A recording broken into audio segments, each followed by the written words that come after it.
Good morning. Thank you all for coming in today. I wanted to go over the budget with everyone. The provost is expected to be here. She's running a little bit late, so I'm going to start without her. And then she said she would be here not to make any presentation, but to answer any specific questions that might come up about the campus generally, because I'm going to focus on the law school and our budget situation at the law school. I have, over the course of this past year, tried to keep everyone informed in general terms about where we were on the budget at all the faculty meetings. As many of you who attend the faculty meetings got tired of hearing about the budget at almost every meeting, but I wanted you to know where we were and what our plans were.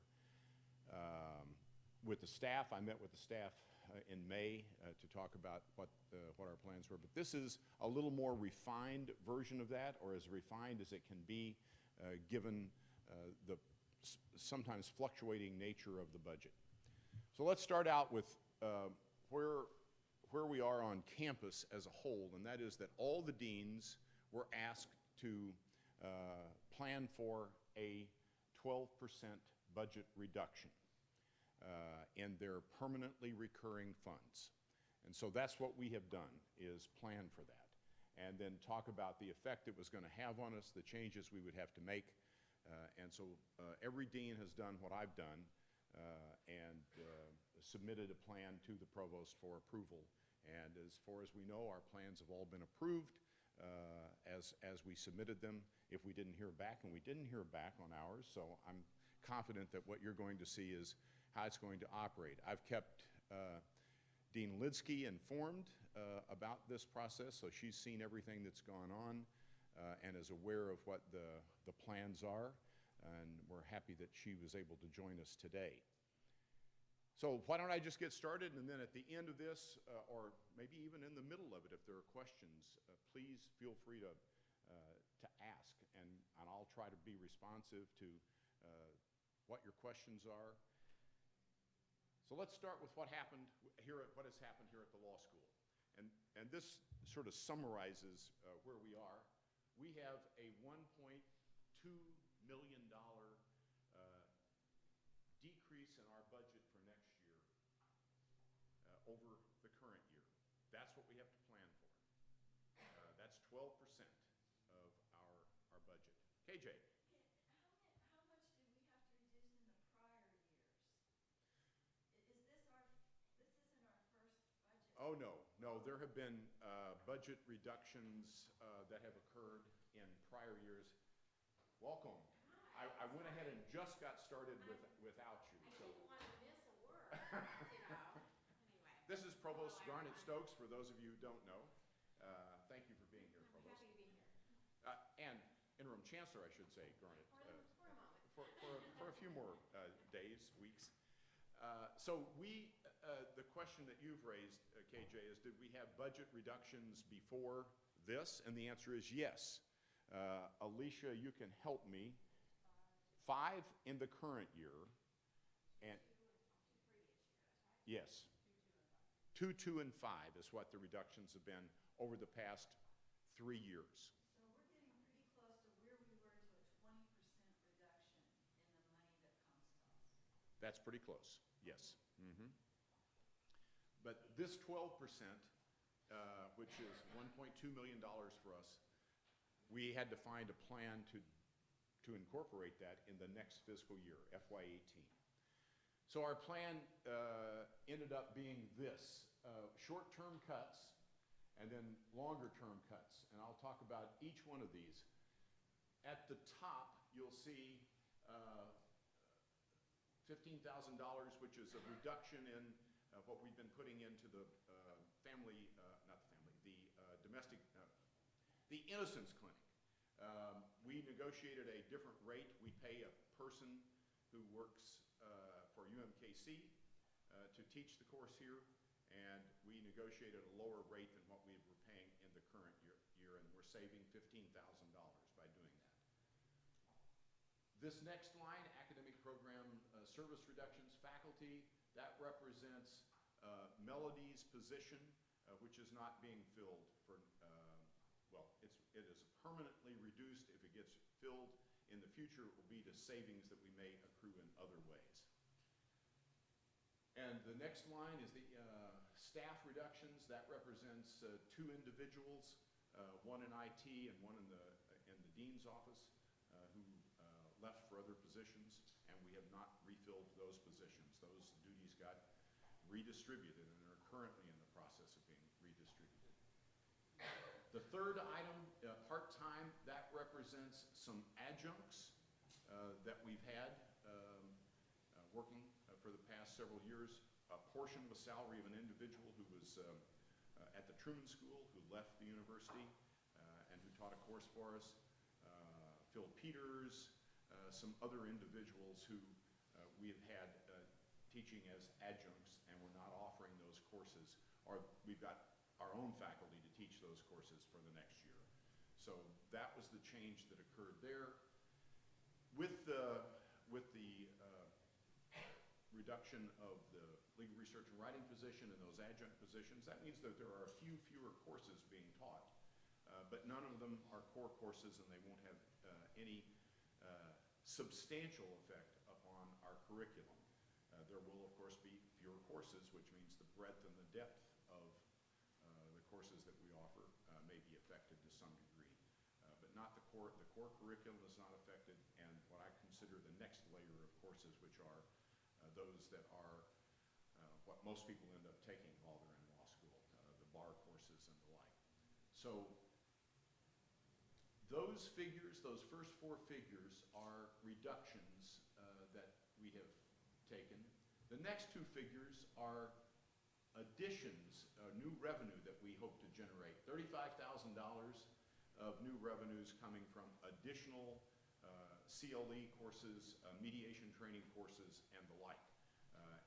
I know Jim Levin and Paul Ladahoff are looking at trying to generate additional revenues with additional trainings there. So that is what we hope to have.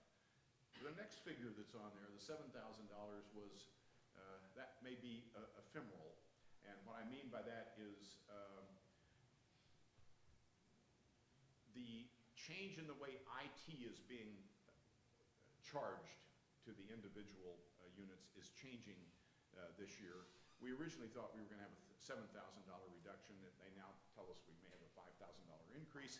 So we're still in negotiations over that. And I will tell you, I just came from a meeting where Gary Allen said they're going to rethink that change for this coming year.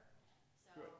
I don't think there is going to be a change for this coming year. They're going to look at this differently. There was a conversation with system, and so that plan has been postponed. Okay, good.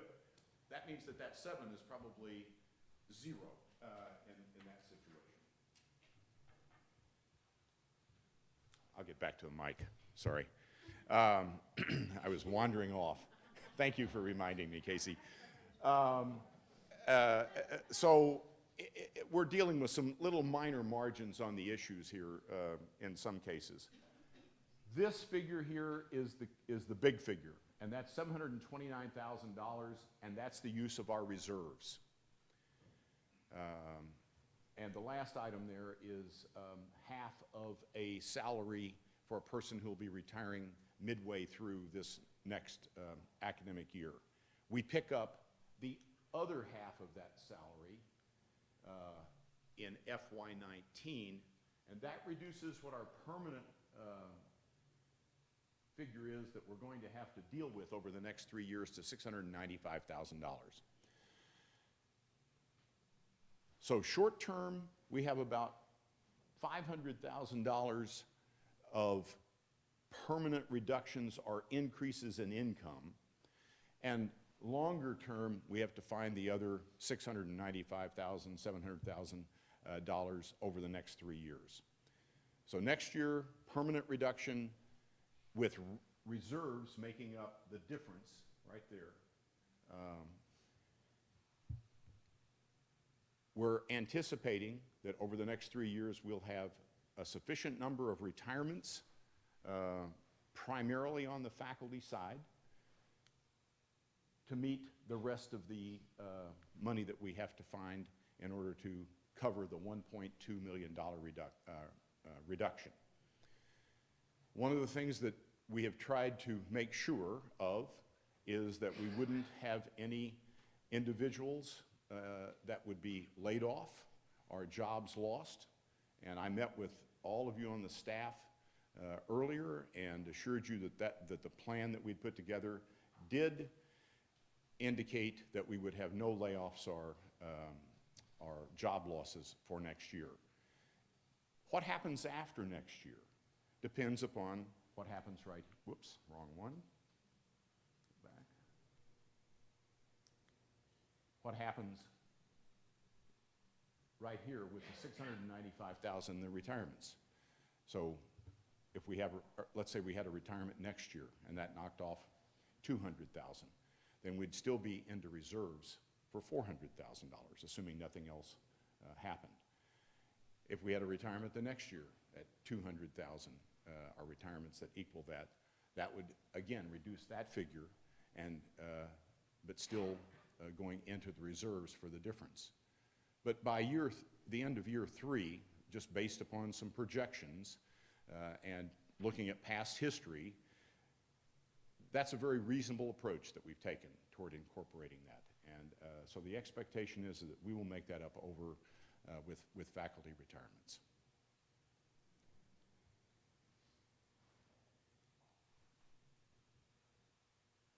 We hope that that means that there will not be any loss, direct hits to our curriculum, but that'll depend upon who retires and who we have available on the faculty to teach courses that those individuals have taught.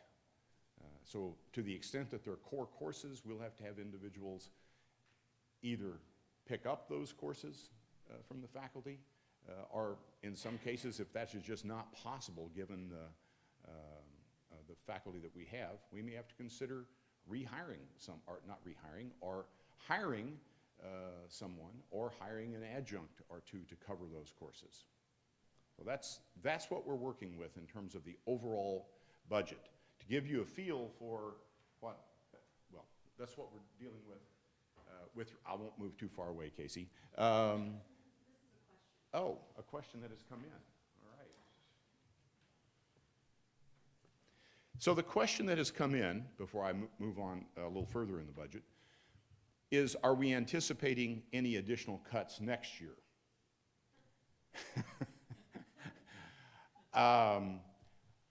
I'm not in a position to fully answer that question, and I don't want to put the provost on the spot, but...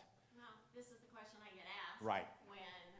Is part of the reason why I've come to the forums is because, for one thing, I want to, I want to have an opportunity to talk to people and where you are about whatever questions you have about the institution and the cuts that we're dealing with. This is a hard question to answer. I got it yesterday when I met with the College of Human Environmental Sciences.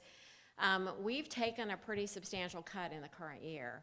And one of the reasons why we landed on 12% is we were focused on our understanding of what we were going to need to cover our enrollment shortfalls this year and our state funding drops for the current year. We were also needing to do some real reinvestment, but we also knew we could look at the tea leaves and see what was going on with Missouri, the state of Missouri revenues. And we realized that there was plenty of room for additional cuts coming from the state. Now, we're expecting any day now to find out what the governor is planning to do. We can see that Missouri's revenue there's a problem, and we could see something as a result of that. Some additional cuts at the beginning of this next fiscal year. But by taking the 12%, we don't expect to need to ask for any additional cuts. We were trying to plan for that longer-term future. We've got to look for additional revenues. We're recognizing as an institution that we're not going to hit, we're not yet at the bottom for the institution's total enrollment. We have, some big classes that are going to eventually graduate, and we actually want them. We want a good 4-year graduation rate, so we're not going to try to prevent them from graduating. But our reality is as they graduate, our total enrollment is going to change, and it'll drop. We're looking at all sorts of possibilities for keeping enrollment up by building better pipelines with community colleges, better pipelines for transfer students, improving our retention rates, because those things all matter for the whole budget picture. So that's a long answer to the question. Our hope is that, we've taken the big cut. And our hope is that there won't be additional cuts in the upcoming years. Our goal was to try to reduce as much as possible what that might look like. But there is uncertainty, but I think we've built in quite a bit of margin with the hope that we won't have to come back to the colleges again in this next fiscal year. Thank you. All right, I'm going to give you a quick overview of what I see as our budget for next year. This is a significant part of it, but we have a much larger budget than having to deal with these individual items here. I know that's hard to read. I couldn't make it any smaller, but what you see here is this is what we have coming in this year from the general revenue allocation. And the important column to look at is this column right here, because it includes everything that is coming out of the general funds. And so you will see that we began this year, we will begin FY18 with $4.5 million in, and reserves is not, that's the term I use, but it's really accumulated cost dollars that we have been able to put together to use when we need them. But those are one-time dollars. Where did they go? Right there. Here's another question. Okay. That's for you. All right. Yeah, all right, I'll answer that one. But the operations column shows down here at the bottom that at the end of FY18, we will have expended a little over $1 million, $1.15, of our accumulated cost dollars, leaving us at the end of next year. And by the way, that figure there includes the $700,000 that we're using from the reserves. The rest of it represents some money that, as you know, earlier in the year we talked about scholarships, scholarship dollars that we had spent more of than we actually had, and so we were using our cost dollars for scholarships to keep up the quality of our class and to be competitive. So we will be at, if everything goes as we planned it this year, the end of so a year from now, we should have overspent our budget by $1.1 million, but it will come out of this 4.5, leaving us with about 3.3, 3.4 at the end of the year. That's why we can operate without further layoffs, further reductions, and the like, because we have that available to use. And so depending upon what happens next year with the retirements and the like, we know we're going to be eating into the reserves some portion of that $695,000, but not knowing what it will be. So we would still be operating negatively, but it should be less negative, a much smaller figure. And so we should be able to get covered by our reserves. These dollars over on this side represent basically our gifts, endowments, and the like, where we have a nice accumulation there, but we're spending out of it money next year for the other things that we spend upon during the course of the year.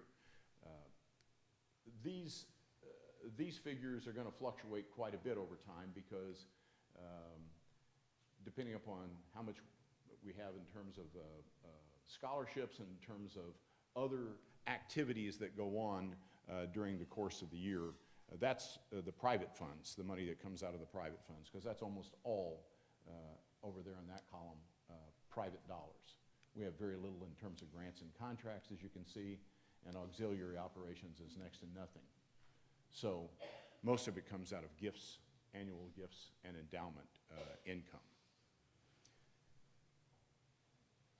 What were the things that we were trying to safeguard? One of the things that we were asked by the chancellor and the provost was list the things that you are going to try and make sure you safeguard during the course of your reductions.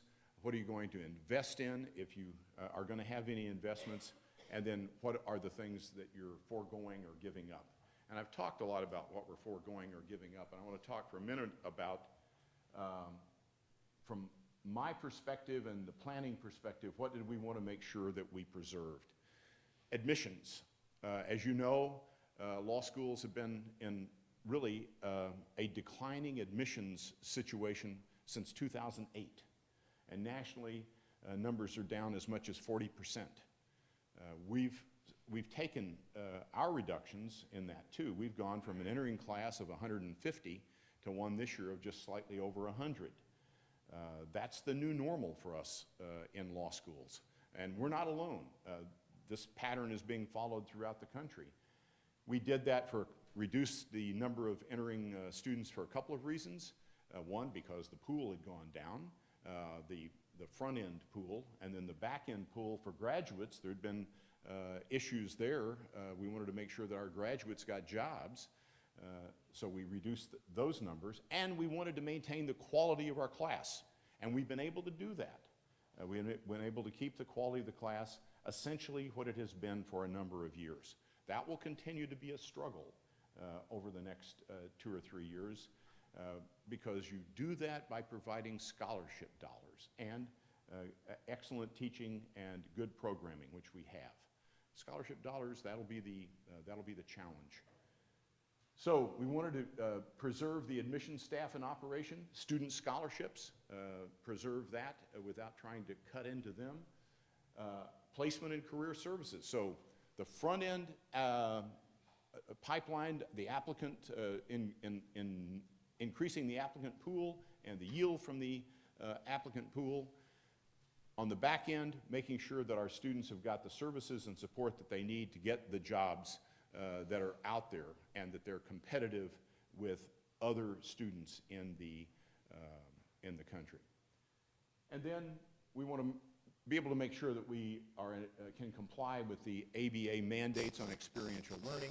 I don't think that's going to be a major problem, but it is something we have to keep in the back of our minds as to the kinds of courses that we teach, and that we provide the opportunities that are there, that are supposed to be there under the new ABA mandate. Oops. Investments. What would we invest in if we had the money to do it? And I think we may try and find the money to do this. One is hiring a part-time or maybe even a full-time person to work on events, development events, alumni events, and the like, to help us keep the pipeline of donors coming to us. This is an important thing. It's not going out and asking people for money directly, but it's providing alumni activities, alumni events, and other events that we involve our friends and our alumni in, so they'll be supportive of us. And so we hope to be able to do that. The second is to provide academic support services to our students who are at-risk students. Some of them are minority students, and other students, underrepresented students, as well as regular students who don't have apparent issues when they come into us. This is something that we've done sporadically over the years, and we need, I think, to have a more purposeful and strategic approach to providing that academic support so that our students are successful in law school and transitioning out to taking the bar. And then, we'd sure like to find some money to provide staff raises. Our staff have suffered. Everybody has suffered with the lack of raises, but in particular, I think our staff have, because we've reduced the number of staff we have here at the law school. Everybody's being asked to do a little bit more, and really haven't been recognized for the additional work that this has caused and will continue to cause.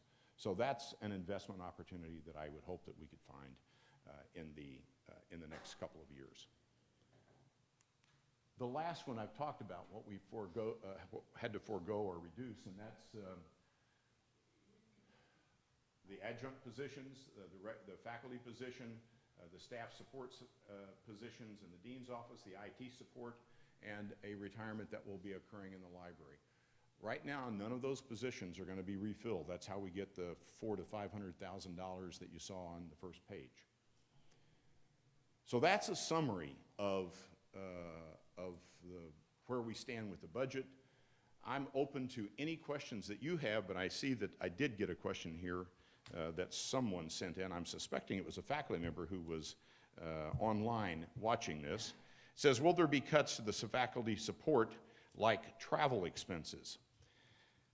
I certainly hope not. One of the things that I feel strongly about, and I think I know the new dean also feels strongly about, is that our faculty, one of the things that gives us a great reputation is having our faculty be able to make presentations at other institutions, at national organizations, and to be players on the national scene. That increases our visibility, that increases, it's good for the institution, but it's also good for the individual faculty member. So that's one of the things that we'd certainly want to be able to preserve. We have some private funds that we use for that, and we have, whenever we have those funds, some of the reserves to cover those expenses too. So I don't anticipate any significant reductions in faculty support and travel expenses. Any other questions that anybody wants to ask about this or anything else that's on your mind? Ben. So, and I'm sorry if I saw a number wrong, because I pointed out the numbers were small on the spreadsheet, the type size. So it looked like you said that after the cuts that we're doing that are taking effectively now, we're still looking for about another $700,000 over the coming years, which you anticipate will largely be done through retirements. But it looked like we were going to end up with about $1.2 million less at the end of the year than we're starting with, which implies that even if down the road we are spending $700,000 a year less on salaries, we're still going to be like that. There's that number. Yep. Right in the operations column, second from the bottom. Right there. 1.1. Right. About 1.15. So if the retirements happen and that solves $700,000 worth of salary and benefits and whatever else, That leaves 400. we don't heat the offices, right? So, what about the rest? The need for scholarship aid, which is I fully support paying for those scholarships, that's presumably not going to disappear in 3 years. It's not going to disappear in 3 years, but we've gone down a little bit this year in terms of the scholarships we've had to allocate. I don't know what it's going to be quite yet, but I would hope that over the next 3 years, if you took out that 700,000, that would leave 400, that we would eat into that each year with reductions in some of the other expenses in here. And there's the big one right there. Cost-funded scholarships, $788,000. 2 years ago, let's see. Oh, okay, yes, I was asked to repeat the questions for those who are listening online. The question that Ben has raised is, if you look at our budget, and we have a $1.1 million negative at the end of FY18, of which $720,000 represents the anticipated retirements over the next 3 years. we still have a $400,000 negative at the end of the year. It's substantially due to that $788,000 figure you see there that are cost-funded scholarships. If you went back 2 years ago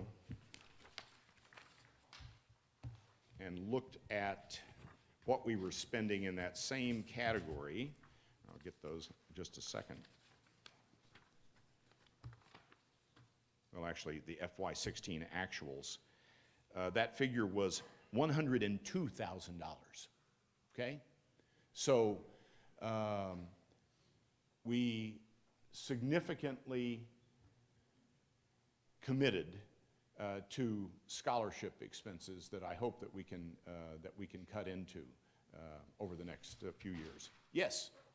I just wanted to add, I will definitely be out trying to raise money for scholarships for students, because obviously that's a way to solve the problem as well. And, you know, that it's going to continue to be vitally important to provide students with scholarships. For those of you listening online, Dean Lidsky said that one of her top priorities will be generating additional scholarship dollars for students, as I have tried to do this year, and I think we've done a little bit better, but there is still a lot more to do. And that has been the number one priority. When I visit with alumni and they've asked, what's your number one priority? Scholarship dollars. Now we have some other almost number one priorities, but that's it for right now. If we can generate the additional scholarship dollars, then we're operating pretty much in the black at that point, which is where we want to be. Other questions? Yes, KJ. None of us want to do it, but what would we have to do to increase tuition if that was our only option? I mean, are there any restrictions put on us to doing that? The restrictions that exist on tuition exist only at the undergraduate Missouri resident level. That's Senate Bill 389. There are practical limitations on it. Certainly we could raise our tuition. We would have to get the approval of the campus and the approval of the system and the approval of the Board of Curators if we wanted to do that. But that's not an impossible task, and professional schools sometimes do have different tuition levels that are requested. So the first practicality is running it through the necessary internal hoops.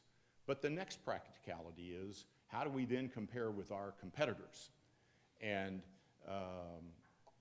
will that drive down then the applicant yield that we have? We already know that there are institutions in the state and outside the state that have started pumping a lot more scholarship dollars into students. And one of the reasons our yield goes down a little bit more, even in this environment, is that we're competing with institutions that are providing, in some cases, full ride scholarships to students that are below our average credentials. I think I've got that right. Looking around for Michelle, is that about right? Yeah. So if we wanted to fill the class with a lot more students, we could do that. The quality of our class would go down dramatically. We do not want to do that. I don't think any of us want to do that. And I mean, it seems a little silly, but it's almost like, could we raise tuition to give more scholarships? Well, yes, if you could do that if you could project out and it would actually occur that you'd still get the same number of students that you got before. The fear is that if you raise tuition too much, then the number of students go down. You might be able to maintain the same net revenues, but you decrease the student body again. And over time, that's not a productive situation for us to be in. Are we out of whack now with the schools around us in terms of our tuition? No, I think we're pretty much in the middle of the pack, aren't we, Michelle? The question was, are we out of alignment with the schools around us that we compete with in terms of tuition? And the answer is no. we're in the middle of the pack. Yes, Carly? More of a curiosity question. Do we have a target student-faculty ratio that we think works well at the law school for providing effective instruction? I don't have any idea about how that might have changed or if we do have a target. I think, so the question is, do we have a target student-faculty ratio at the law school that is the best for education of the student and the like? And the answer is no. But I'd like to add a little bit more to that. Our student-faculty ratio has gone down fairly considerably over the last several years as our faculty numbers have stayed the same, but student numbers have gone down. We're really under, we're under 10 to 1 this year, maybe about 9 to 1.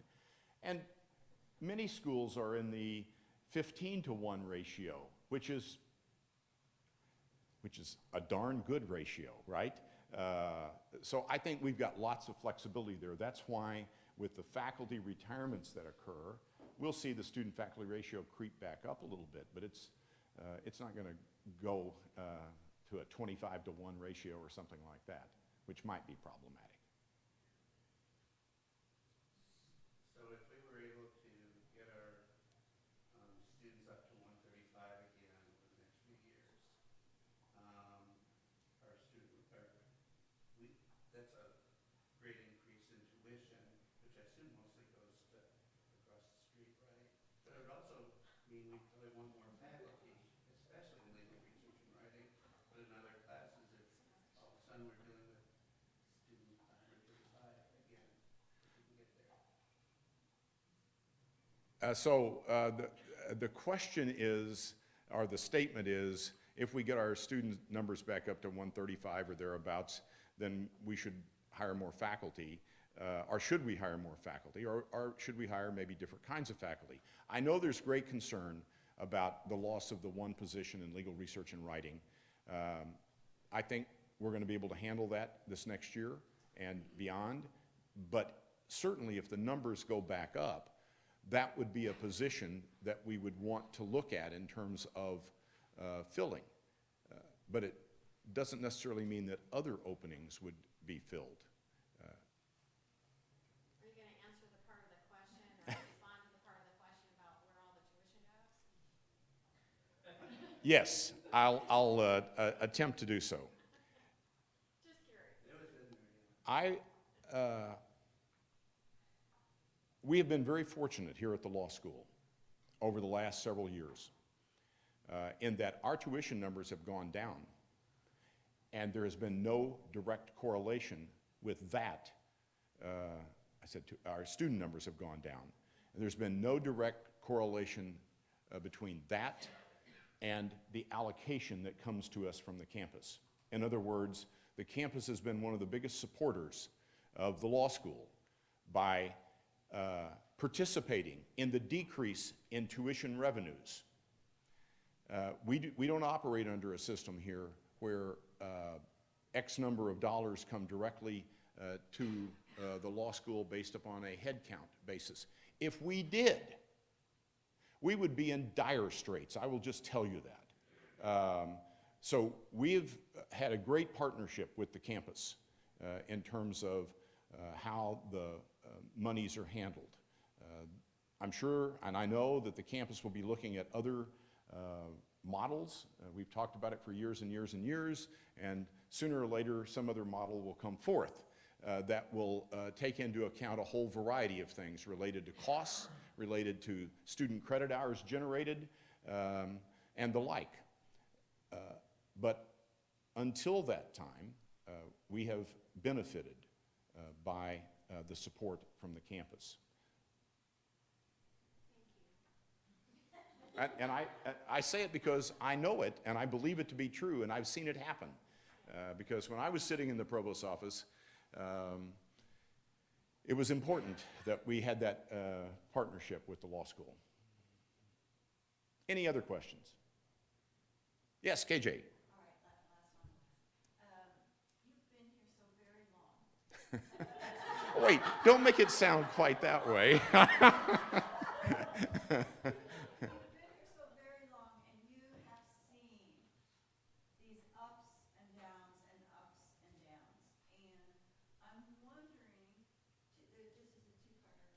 Okay. wondering, number one, does this feel different to you than previous downs?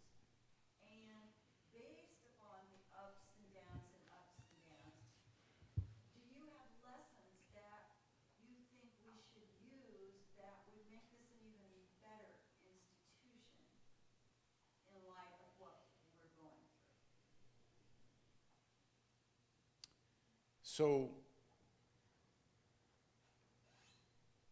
this is different.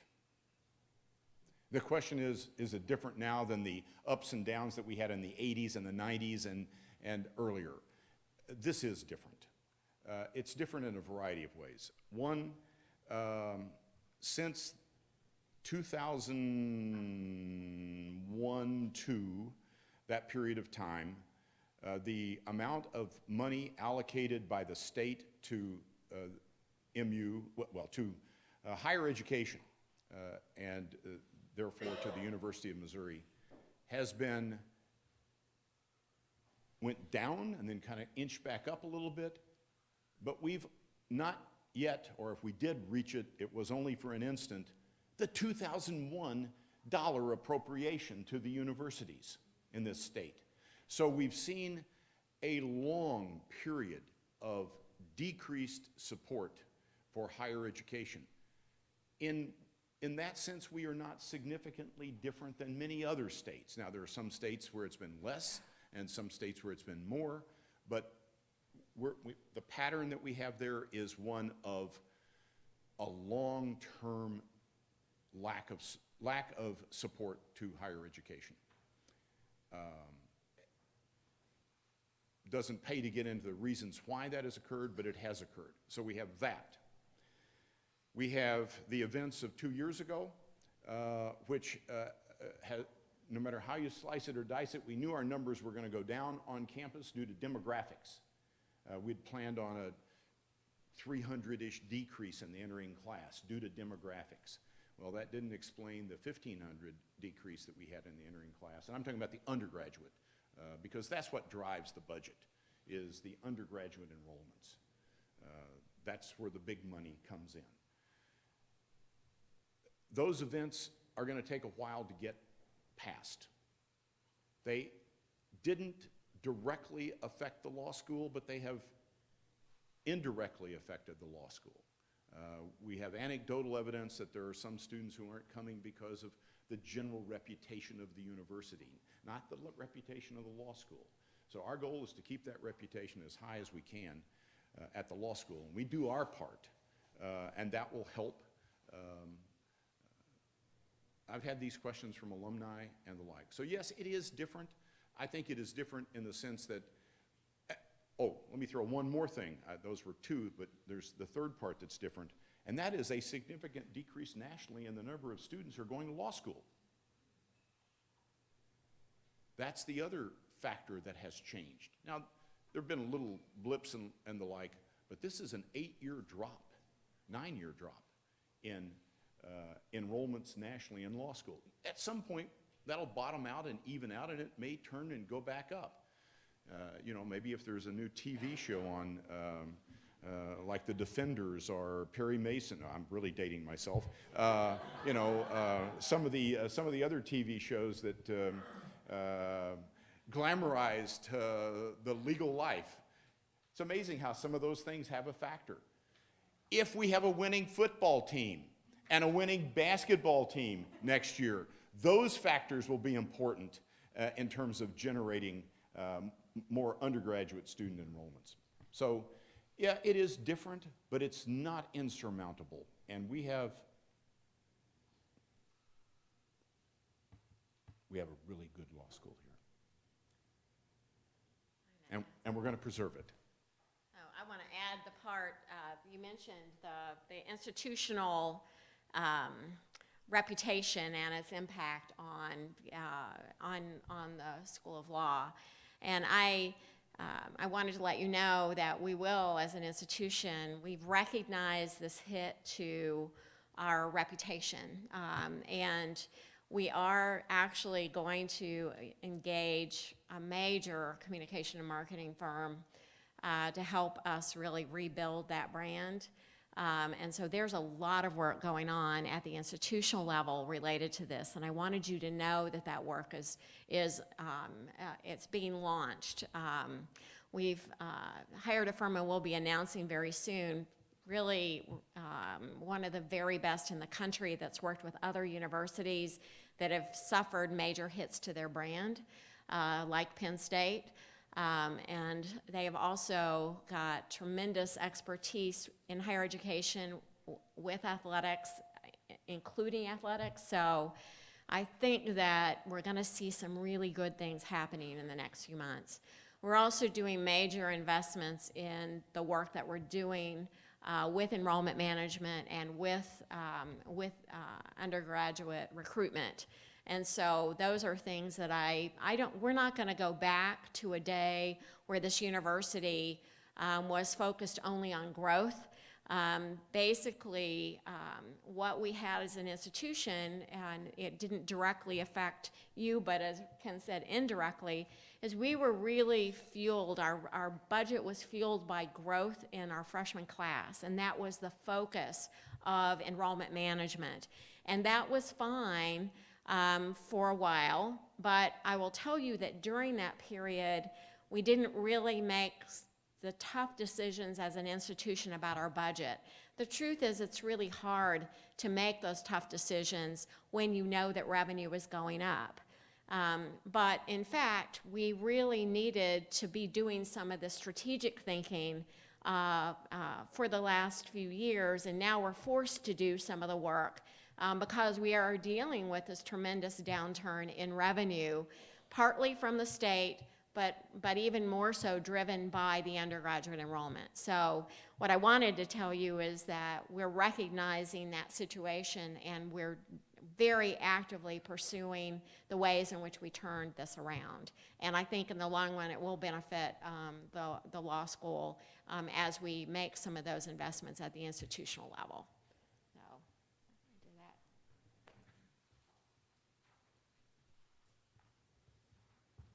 Any other questions? I thank you all for coming. Remember, my office's door is open at least for 2 more weeks. And I'm. Same office with a different name? Yeah, it's the same office, just a different name. That's true, yeah. Again, this is part of our efforts that I think we've tried to incorporate this year of keeping you fully informed, fully engaged, I hope, in the life of the law school, and the situations that we face, and how we go about facing them, and we want to be as transparent as we possibly can in that process. Thank you all. Can you help me thanking Ken B? Thank you.